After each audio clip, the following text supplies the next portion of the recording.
রাসূল সাল্লাল্লাহু আলাইহি সাল্লাম বলেছেন, আল্লাহ বলেন, আমার জিকির যাকে এমনভাবে নিমগ্ন রাখে যে সে আমার কাছে কিছু চাওয়ার সময় পায় না, তাকে আমি এমন বস্তু দান করব যা প্রার্থনাকারীদের প্রাপ্য বস্তুর চেয়ে উত্তম।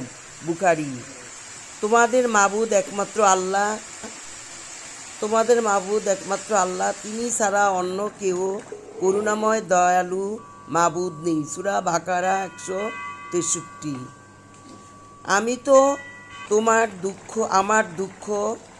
তো আমার দুঃখ ও অস্থিরতাগুলো আল্লাহর সমীপে নিবেদন করছি। সূরা ইউসুফ।